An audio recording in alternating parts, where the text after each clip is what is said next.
Benjamin Sesko has arrived and he's having his first Manchester United training session today at Carrington. Spotted in training, jumping in the air.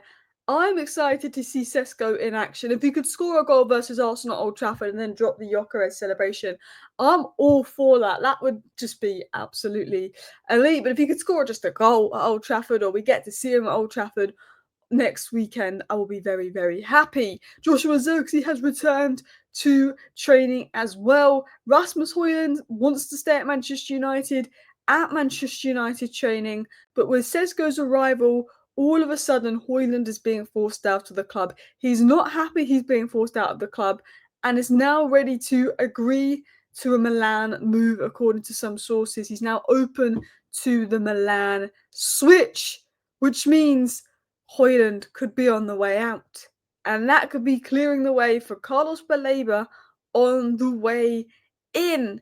As developments are coming out that Manchester United believe they can get Carlos Baleba this summer. They're still in for him. They still believe they can get him because they're not looking at alternatives. We will talk about the latest on Donnarumma. We will talk about Onana and Sesko. Onana back in training, ready to play the first game of the season. They might be playing behind closed door friendly and more. But yeah, Benjamin Sesko, as you can see, spotted in training. And I think the fact that Mbumo in the pre-season first half against Fiorentina put 4 good crosses in, I think having someone with Sesko's aerial presence in the box will be nice to see. I'm going to say this now.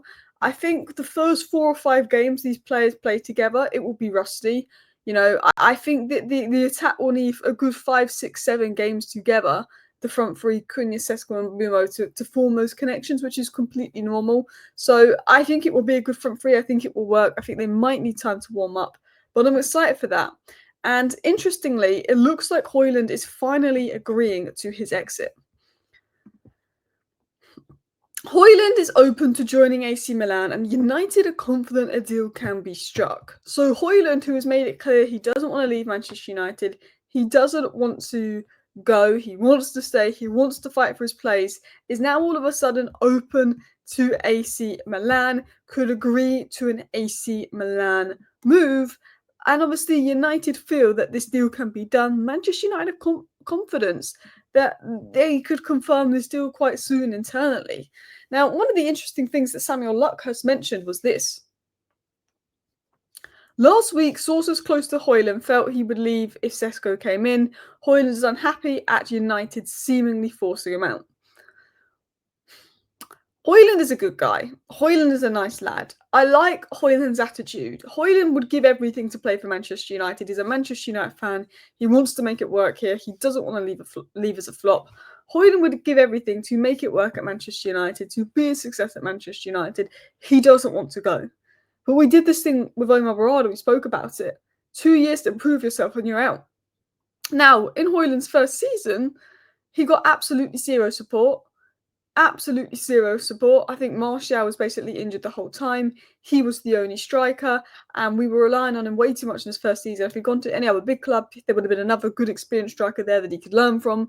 If we had a Harry Kane and Hojlund could learn from them, it would be different. We didn't give Hojlund much service. He plays in an unsustainable environment, but he wasn't good enough last season. Hojlund's first season, he got 16 goals. I saw a lot of positive signs back to the guy. Hojlund's second season, he was just so poor, and it felt like he was getting worse and worse and worse. Now, I think Hojlund will become a good player, and I think he will be a good striker.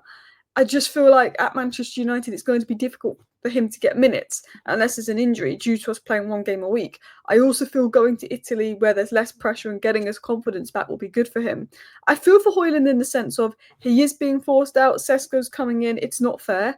But, he didn't do enough last season. Now, we could say, should Hojlund just stay as option to push Sesko, and considering we're only getting a loan with an option to buy, I'm more than happy for Hojlund to stay. Hojlund isn't on much money. We're only getting loans with options to buy. I'm more than happy for Hojlund to stay and push and challenge Sesko, but I don't know how many minutes we'll get unless Sesko gets injured, because we've only got 1 game a week. And I think that's maybe something that Hojlund's looking at. He wants to stay, he wants to make it work at Manchester United, but actually he's not happy with being forced out, but maybe that's the right move. And look, I know Hojlund wants to make it work at Manchester United, but he wasn't good enough. And we've got to be brutal like Chelsea. We've got to be brutal like Man City. I know you've had 2 seasons. I know it wasn't completely your fault. But this is Manchester United. We came 15th last season. You weren't good enough. We needed an upgrade. Continuing on. If this is true, I think the deal could be confirmed soon, by the way. AC Milan have offered a 4 million loan fee for Hojlund with the potential of a 39 million option to buy. That's been reported by many people. I believe that is true. That's credible sources. So we're looking at 4 million loan fee. Obviously, Hojlund will also have 4.5 million a year wages covered. So we save about 9 million and a 39 million option to buy. Now, if this is true, what Samuel Lutkers is saying, that Hojlund is now open to the idea to join AC Milan, then for me, that means that we could get confirmation of the move soon. We know AC Milan are willing to give us what we want. We're just waiting on Hojlund. Hojlund has to make a tough decision. But I think the fact that it's now being reported that he's open to the move, I think we could get some confirmation soon. Yeah. Anyway, continuing on, let's talk about Carlos Baleba, because Manchester United believe that this Carlos Baleba deal was possible, as Fabrizio Romano gives a big update last night. This weekend was important for Manchester United to understand more about the deal for Baleba and whether to move on to other targets or not. They remain in contact with the agents and are still thinking about this possibility. So, why do I think this is a big update from Fabrizio Romano? We looked at Carlos Baleba this weekend to understand if it was possible or if we need to move on to other midfield targets. The weekend is over and we're still looking at Baleba. So that says to me that Manchester United have had the conversations around Baleba, they're looking at him, and they still believe they can sign Baleba this summer. The minute we start looking at other midfielders, we can be concerned. But United have had these conversations, have an idea of what the price is, have had the conversations with Baleba and his agent. Now there's talk of Garnacho leaving, Hojlund leaving, Sancho leaving, Anthony leaving, and Manchester United believed that this deal was a possibility. So that's good. Manchester United believe that they can get Baleba. There's a feeling there. They're still in for it. Manchester United knew when they went in for Carlos Baleba it was going to be expensive. Manchester United knew when they went in for Benjamin Sesko it was going to be expensive. I never thought we were going to get Benjamin Sesko. I never thought we were going to pay that kind of money for Benjamin Sesko. I didn't think we had that kind of money. We bent in for Benjamin Sesko kind of out of nowhere, really. Didn't think we had this kind of money to spend on the striker without sales because we kept putting that out publicly. And we went and spent that money on Benjamin Sesko, put in a bid and did a deal quick once we got the approval from the player. The same is happening with Baleba. We always feel like we can't get Baleba. It's not possible. It's not possible. I think sales is needed to do this, but they said that with Sesko and we did it without sales. But Manchester United have had talks with Baleba. They now know the player wants to come, which gives us an advantage. They've gone in for these Baleba talks knowing the price tag is 100 million. They're still working on this deal. They still believe they can do this deal. I almost feel like Man United believe they can do this deal, and Man United are confident they can get Baleba, and that makes me more confident that this deal could happen because this is the dream. Anyway, continuing on. A deal for Donnarumma is seen as expensive and won't happen before they sell players. If we get Baleba, we are not getting Donnarumma. I'm confident of that. I think we only get Donnarumma if Onana goes out on loan. I don't think we could afford Donnarumma and Onana's wages. I like Donnarumma. If it's 26 million, that's a good price tag. Other reports are saying he'll be 40 million, which isn't as nice of a price tag. Look, if Donnarumma's going to come and he's not going to be on crazy wages, let's do it. If Donnarumma's coming for 26 million, let's do it. But if you had to choose between Baleba and Donnarumma, I'm choosing Baleba.